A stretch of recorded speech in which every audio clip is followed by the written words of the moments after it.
Die Here is in sy heilige tempel, swyg voor hom, o ganse aarde. Mag barmhartigheid en vrede en liefde vir julle vermenigvuldig word van God ons Vader, Jesus Christus ons Here, deur die kragtige werking van die Heilige Gees. Amen.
Ek gaan vir die wet lees vanaand, soos wat dit opgeteken word, of 'n weergawe daarvan in Levitikus 19, vers 1 tot 3, en vers 11 tot 18, en daarmee saam Micha 6, vers 6 tot 8. Die wet van die Here, Levitikus 19, vers 1 tot 3, 11 tot 18, en Micha 6, vers 6 tot 8. Na die wet bely ons skuld wanneer ons saam sing Psalm 119, vers 39, 48 en 63. Ons skuldbelydenis, Psalm 119, verse 39, 48 en 63. Liewe gemeente van ons Here Jesus Christus, kom ons luister nou met eerbied en ontzag na die wet van die Here, soos wat dit opgeteken staan in Levitikus 19 vers 1 tot 3. Verder het die Here met Moses gespreek en gesê: Spreek met die hele vergadering van die kinders van Israel en sê vir hulle: Heilig moet julle wees, want ek, die Here julle God, is heilig. Elkeen moet sy vader en sy moeder vrees en my sabbate hou. Ek is die Here julle God. Van vers 11 af, julle mag nie steel nie, julle mag nie lieg nie, julle mag die een die ander nie bedrieg nie, en julle mag nie vals sweer by my naam, en so die naam van jou God ontheilig nie. Ek is die Here. Jy mag jou naaste nie verdruk of beroof nie. Die dagloner se loon mag by jou nie tot môre toe bly nie. Jy mag 'n dowe nie vloek nie, en voor die blinde geen struikelblok lê nie. Maar jy moet God vrees. Ek is die Here. Julle mag geen onreg doen in die gereg nie. Jy mag vir die geringe nie partydig wees nie, en die aansienlike nie voortrek nie. Met geregtigheid moet jy oor jou naaste oordeel. Jy mag nie as 'n kwaadspreker onder jou volkgenote rondloop nie. Jy mag nie teen die lewe van jou naaste optree nie. Ek is die Here. Jy mag jou broer in jou hart nie haat nie. Jy moet jou naaste vrymoedig berisp. sodat jy om sy ontwil geen sonde op jou laai nie. Jy mag nie wraakgierig of haatdraand teenoor die kinders van jou volk wees nie, maar jy moet jou naaste lief hê soos jouself. Ek is die Here. En dan daarmee saam Micha 6 vers 6 tot 8. Waarmee sal ek die Here tegemoet gaan en my buig voor die hoë God? Sal ek hom tegemoet gaan met brandoffers, met jaaroud kalwers? Sal die Here 'n welbehae hê in 1000 ramme en 10.000 strome van olie? Sal ek my eersgeborene gee vir my oortreding, die vrug van my liggaam vir die sonde van my siel? Hy het jou bekend gemaak, o mens, wat goed is. En wat vra die Here van jou anders, as om reg te doen en liefde te betrag en ootmoedig te wandel met jou God?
Elkeen wat met ware berou en opregte geloof sy of haar toevlug neem tot ons verlosser Jesus Christus, verkondig die woord van die Here vergifnis van sonde. Liewe gemeente, die woord van die Here is duidelik dat sy oordeel bly op elkeen wat in die sonde bly volhard. Ons lees daar in 1 Johannes 5 vers 1 tot 3. Elkeen wat glo dat Jesus die Christus is uit God gebore. En elkeen wat die Vader lief het ook die een lief wat uit hom gebore is. Hieraan weet ons dat ons die kinders van God lief het, wanneer ons God lief het en sy gebooie bewaar. Want dit is die liefde tot God, dat ons sy gebooie bewaar en sy gebooie is nie swaar nie. Ons sing saam Gesang 91 vers 1 en vers 3.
Uit die woord van die Here lees ons Judas vers 17 tot vers 25. Judas vers 17 tot 25.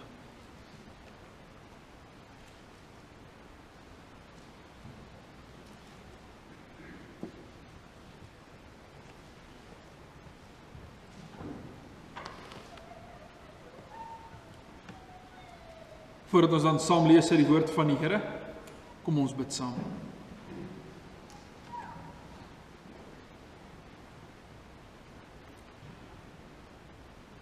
Almagtige Heer en Hemelvader, wat 'n voorreg om die tweede keer op hierdie dag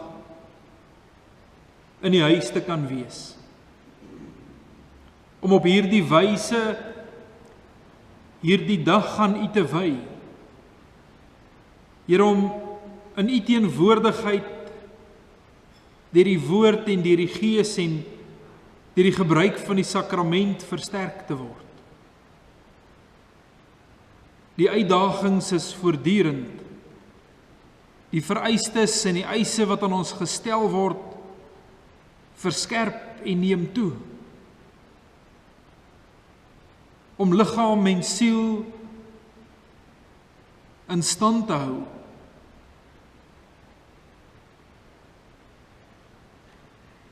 Om ons allerheiligste geloof te versterk en op te bou.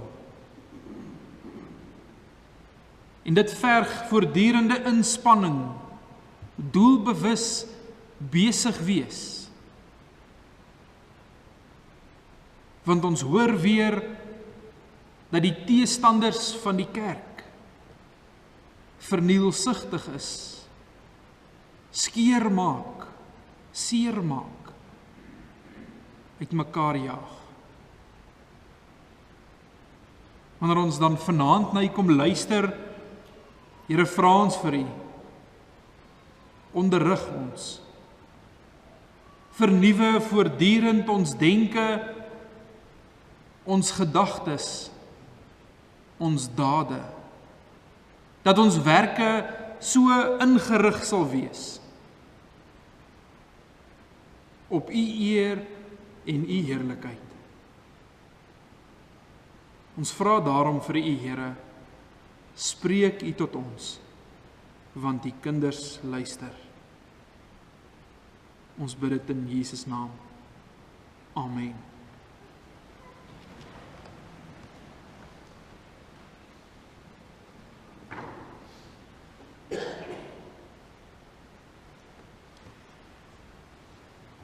Judas vanaf vers 17. Ek gaan vers 16 ook lees. Hulle is murmureerders wat oral lot kla en volgens hulle begeerlikhede wandel en hulle mond spreek trotse woorde terwyl hulle mense vlei ter wille van voordeel. Maar julle, geliefdes, moet die woorde onthou wat tevore gespreek is deur die apostels van ons Here Jesus Christus. Dat hulle vir julle gesê het, in die laaste tyd sal daar spotters wees wat volgens hul eie goddelose begeerlikhede wandel. Dit is hulle wat skeer maak, sinnelike mense wat die Gees nie het nie. Maar julle, geliefdes, moet julle self opbou in julle allerheiligste geloof en in die Heilige Gees bid. En julle self in die liefde van God bewaar, terwyl julle die barmhartigheid van ons Here Jesus Christus tot die ewige lewe verwag. En aan sommige wat twyfel, moet julle barmhartigheid bewys.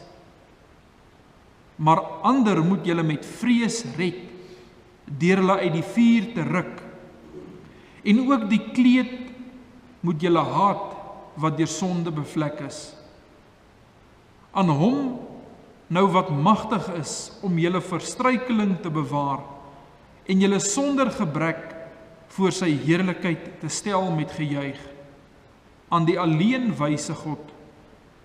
Ons verlosser kom toe heerlikheid en majesteit, krag en mag, nou en tot in alle ewigheid. Amen. Tot sover toe ons skriflesing. Salig is elkeen wat hierdie woord hoor en dit in sy en haar hart bewaar.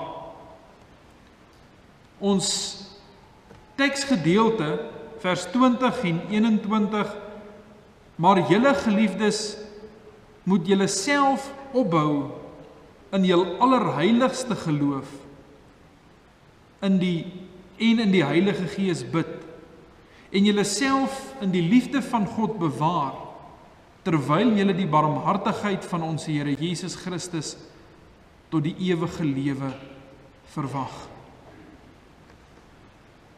Liewe broers en susters, wanneer Judas aan hierdie gemeente skryf, gemeentes wat bekend was met Joodse geskrifte, uit die Joodse agtergrond, in volgende gedeelte, jy kan dit later weer gaan lees, waar hy vir hulle vertel van die uittog uit Egipte, Sodom en Gomorra wat verwoes is, van Korag se sonde, van Biliam se opstand teen God. Is dit alles verwysingspunte wat hy aanvaar? Hierdie mense weet dit. Dis vir hulle, so te sê, algemene kennis. En hy kom skerp hierdie gemeentes op met hierdie woorde van vers 18. In die laaste tyd sal daar spotters wees, wat volgens hul eie goddelose begeerlikhede wandel. In hierdie hoofstuk van Judas word hierdie spotters beskryf as valse leraars. Maar liewe broers en susters, iets wat opvallend is in hierdie brief van die apostel, is dat hierdie valse leraars nie vreemdelinge is wat vreemde idees in die kerk wil inbring nie. Dis mense wat bekend is, wat dan selfs dalk bevriend is in die gemeente, op daardie stadium bekend staan as lidmate of lede van die kerk. So die bedreiging hier moet ons nie die idee kry dis van buite nie. So Sondag of wat terug het ons stilgestaan by die wapenrusting en gekyk na die bedreiging wat van buite kom. Hierdie bedreiging waarvan Judas vandag vir ons vertel, is van binne. Vanuit eie geleedere. In die volk Israel was die ongelowiges, was die klein gelowiges, hulle was sommige se vaders en moeders en broers en susters en se vriendinne. Korag, Datan en Abiram was nie vreemdelinge wat in die volk ingesluip het en toe hierdie skatte onregmatig gesteel het nie. Hulle was Israeliete. Uit die stamme van Israel wat op so 'n wyse teen God in opstand kom. Paulus skryf daar in Handelinge 20 vir 'n gemeente: pas op vir wrede wolwe wat onder die kudde mag inkom. Wolwe wat in skaapsklere na julle toe kom. So 'n maand of wat terug was een van die boodskappers wat verskyn het juis onder daardie tema gewees. Vals leringe, vals idees wat posvat binne in die kerk. Dit raak moeiliker om dalk soms goed te identifiseer, want dit is ons maklik om hier te sit waar ons sit en 'n ander se sonde te sien. Wat doen hulle verkeerd? Maar wat is my sonde? Wat koester en vertroetel ek, of wat val vir my lekker op die oë? Daarom het ons nodig om daaroor eerlik te wees en te waak daarteen. Teen 'n opstandigheid teenoor die Here wat hy nie vir ons in sy woord leer nie. Hierdie mense, hierdie vals leraars, het een gemeenskaplike, kan ons nou maar sê, eienskap of manier. Ons lees daarvan in vers 16. Hulle is murmureerders wat oor hulle lot kla. Dis vir hulle swaar. Alles is moeite en 'n ongemak. In besonder is die wet van die Here vir hulle moeite. En daar word baie beredeneer oor watter wette dan nou nog toepaslik sal wees, oor watter dan nou maar verbygaande aard is, want ons is in die moderne tyd, hierdie verskynsel word die antinomianisme genoem. Anti wat beteken teen en nomos is wet, teen die wet van God. En hoekom ek vir hierdie woord gee, as jy dit dalk nou so 'n bietjie sal gaan opsoek op die internet, dan sal jy baie leesstof kry en sien. Dis nie 'n moderne verskynsel nie. Dis nie moderne teoloë wat vir ons sê, maar raak ontslaaf van die wet van die Here nie.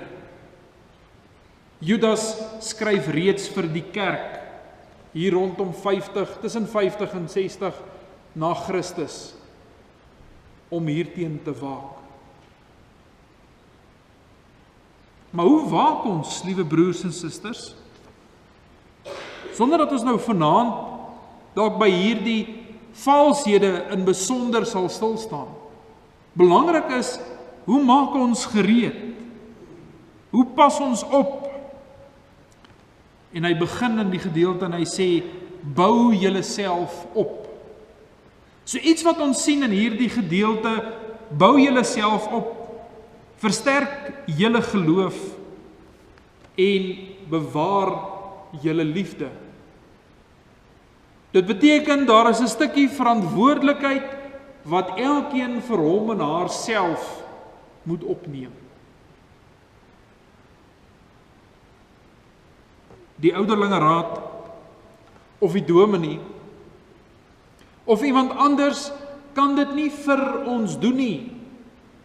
Vanoggend met iemand gepraat en onlangs by onsself ook, ek het al daarna verwys, het Jehova getuies aan die deur geklop. Of watter ander valse leringe deur mense versprei word. Maar ek kan nie die sif wees vir almal nie. Want almal kom nie deur die dominee as hy na jou toe kom nie, met sy vreemde of snaakse idee nie. Daarom die opbou is elkeen se eie verantwoordelikheid. Daardie opbou, liewe broers en susters, geskied deur die lees van die woord van God. Lees dit, bestudeer dit, oordink dit. In ons gereformeerde tradisie en kerk waarin ons is, ken die belydenis skrifte, die leerstellinge, wat glo ons en hoekom glo ons dit? Dit raak interessante leesstof. Ja, dis nie maklik nie. Dit vat tyd. Maar as ons daarby uitkom oor hoekom ons glo wat ons glo, hoe het ons daarby uitgekom, dan skielik sal jy sien, maar die tendense herhaal hulle. Party ouens kom na vore en hulle sê hulle het hierdie nuwe gedagtes, nuwe openbaringe van die Here gekry. Dan is dit niks niets nie. Die kennis daarvan bestaan al honderde jare in die kerkgeskiedenis. So as ek bietjie die moeite doen om die kerkgeskiedenis, die geskiedenisdeel te gaan lees, die dogma geskiedenis, dan sal ek al hierdie tendense vandag van kennis neem. Nou mens hoef nie honderde ingewikkelde boeke te besit nie. Ons belydenisskrifte wat ons het, Bybelstudies oor die belydenisskrifte wat dit dalk in kleiner stukkies afbreek. Dink as ek dalk een werk kan uitsonder, is die institusie van Calvin, waaroor gaan die Christelike godsdiens en lewe. 4 volumes in Afrikaans vertaal. Baie ander is ongelukkig nie in Afrikaans nie. En liewe broers en susters, jy sal nogal aanklank vind by Calvin as jy die moeite doen. Dis die oproep wat Judas tot hierdie mense rig in sy brief: bou julle self op. Bid in die Heilige Gees teenoor hierdie valsleringe wat met dromery omgaan en wensdenkery en visioene uit hierdie gedagte van die Here. Daar ontbreek nugterheid en helderheid in hulle verklaringe, terwyl iemand wat in die Gees bid, bly gehoorsaam aan die woord van God. Die Here Jesus sê vir sy disippels: ek sal die Heilige Gees vir julle stuur. En die Heilige Gees leer niks nuut nie. Nie nuwe openbaringe wat ons nog nooit gehoor het nie. Maar herinner ons aan wat die Here Jesus vir ons geleer het. Bevestig die woorde wat ons reeds ken, dat dit betroubaar is. En as ek dalk 'n idee of 'n gedagte by my opstaan, dan kan ek dit gaan toets aan die woord van die Here, en of ek kan dit behou, of ek moet dit weggooi. Maar hierdie idees wat met 'n visioen of een of ander stem vir iemand gegee is twyfelagtig, want dit kan nie getoets word nie. Dit kan nie gemeet word en beoordeel word nie. En daarom is dit nie nugter nie. Daarom is dit gevaar. Bewaar julle self, sê hy verder in ons geleesde gedeelte, in die liefde van God. Liewe broers en susters, met hierdie vaste oortuiging, onwrikbaar, dat niks kan ons skei van die liefde van God, wat daar in Christus Jesus is nie. Om te weet, ook die teëspoed wat oor ons pad kom, is nie onverwags nie. Dis nie buite die hand van God nie. Liewe broers en susters, op 'n manier kan 'n mens dit vir mekaar inskerp, om jou lewe so te rig, dat ons elke aand die Here kan dank vir die dag wat verby is. Al het op 'n dag teëspoed aan my deur kom klop. Omdat ek weet die Here onderweg is, omdat ek weet die Here werk en dit wat gebeur, as ons bewaar in hierdie liefde van God, dan behou ons die perspektief dat die vyand is die vernietiger, die vyand is die verwoester. Hy sal doen wat hy kan om my geloof van my te steel en af te rokkel, soos wat die Satan met Job gedoen het. Want so dikwels gebeur dit wanneer die teëspoed aan my deur klop, een of ander vreeslike, slegte ding gebeur. Dan is ons eerste reaksie, ons eerste gedagte: maar wat het ek nou verkeerd gedoen? Hoekom straf die Here my dan nou? Hoekom ek? Hoekom sis? Hoekom so? Hoekom is ons eerste gedagte dis die Here wat nou straf, en nie die vyand wat ons wil vernietig nie. Iemand wat behoue bly, wat bewaar bly, versterk hom of haar daarmee met die wete, maar God is liefde. God is lewe. Hy is die skepper en die gewer daarvan, die onderhouer. Die vyand van die mensdom, hy is die verwoester, hy is die verleier, hy is die vals leraar. Liewe broers en susters, mag ons hierdie perspektiewe behou. In 'n tyd, en ek wil dit so aan u oordra, miskien het u kennis geneem daarvan, wetgewing wat deur is op pad is parlement toe vir goedkeuring wat sogenaamd moet haatspraak bekamp. En daar sekerlik 'n klomp goed wat ons kan sê, maar mense hoort dit nie vir mekaar te sê nie. Maar inherent in daardie wetgewing die noodwendige moontlike gevolg is, dit sou beskou word as haatspraak, om te sê dat dronkaards en hoereders en egbreekers en toesgierigers en vals leraars sal hel toe gaan. En wanneer iemand deur so iets aanstoot neem, sou die implikasie wees, so 'n persoon kan jou gaan verkla by die owerheid. So en so spreek haat teenoor my. Daar's dalk nie nou tyd om die volle konsekwensie daarvan te oordink nie. Want 'n mens dink jy praat met 'n vriend of met 'n kollega by die werk oor groot sake. Roep iemand op om ernstig te kyk na sy of haar lewenswandel en daardie persoon neem aanstoot in wat jy sê. En 'n werk vind gronde vir ontslag, want jy's 'n haatdraande mens. En die implikasies is, iemand se loopbaan van 30 jaar word deur so 'n ontslag beëindig. Dis die gevolg, liewe broers en susters. En is maklik dalk om nou te sit om te sê, maar ek sal nie.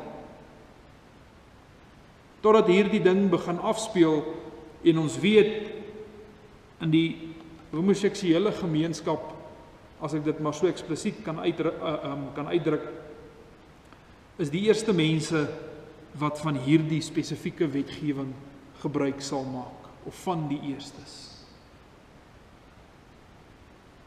Dis die vals leraars wat in ons midde is, uit ons geleedere, waarteen ons moet waak, waarvoor ons moet gereed wees, sterk wees, opgebou wees, gefestig in die liefde van God, liewe broers en susters, wanneer so 'n golf moontlik die kerk tref, dat ons kan staande bly. Mag ons daarom ook vanaand by hierdie sakramentsviering versterk word. Liewe broers en susters, wanneer ons hierdie brood eet en die wyn drink, dat ons weet, dis in wese 'n verbondsmaaltyd. Daar is 'n verbintenis tussen ons en ons Here Jesus Christus,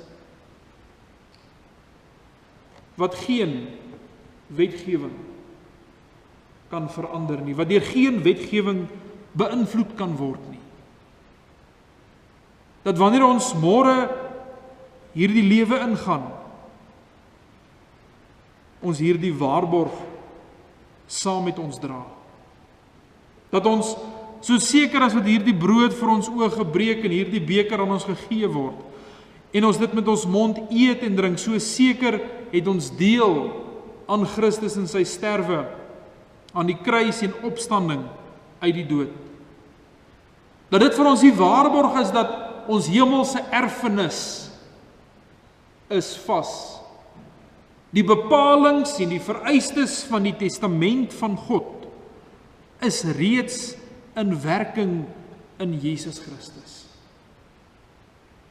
Ons weet, ons het vanoggend weer gehoor, hierdie sakrament is 'n gemeenskapsmaaltyd. Liewe broers en susters, ons is nie geïsoleerd nie. Nie elkeen maar op sy eie nie.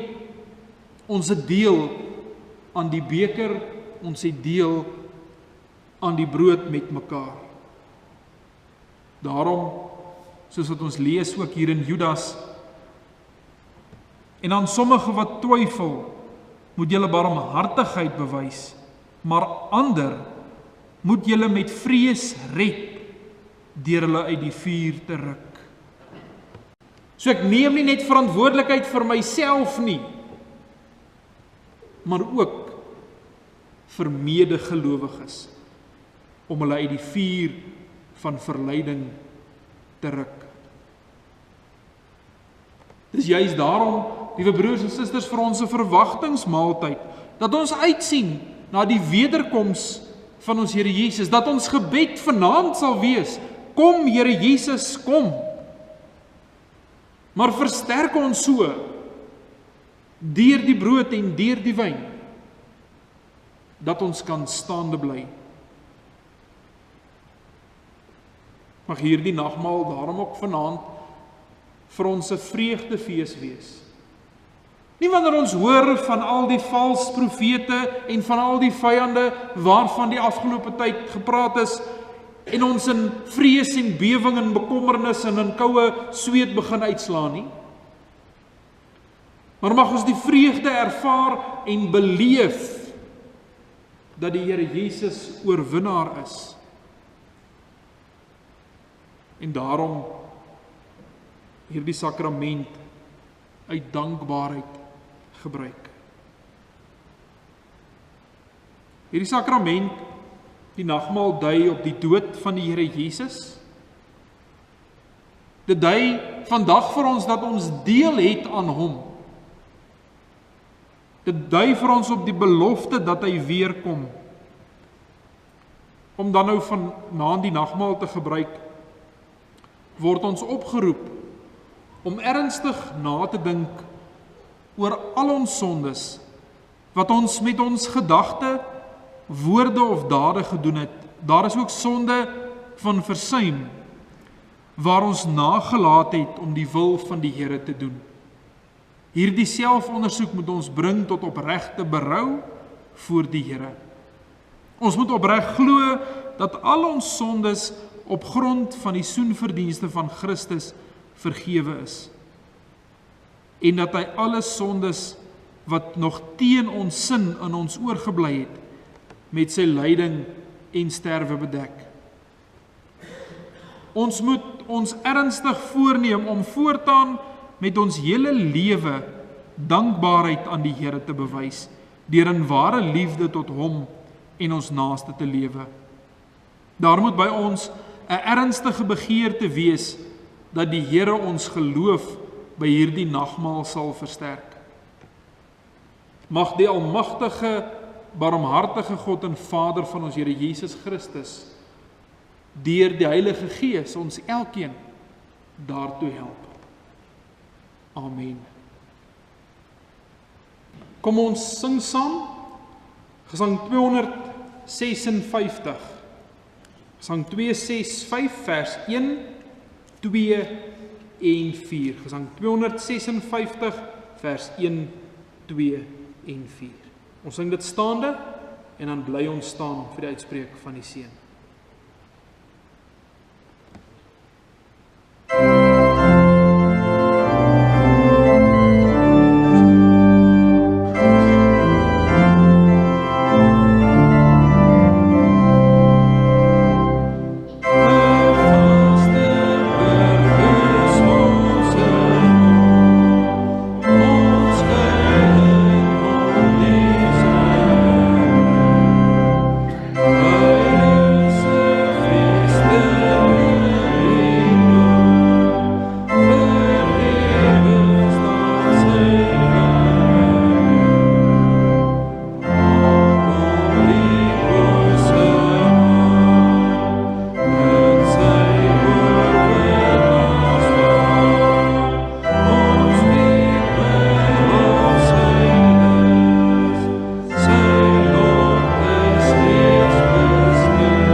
Kom ons ontvang die seën van die Here, dan gaan ons in sy vrede.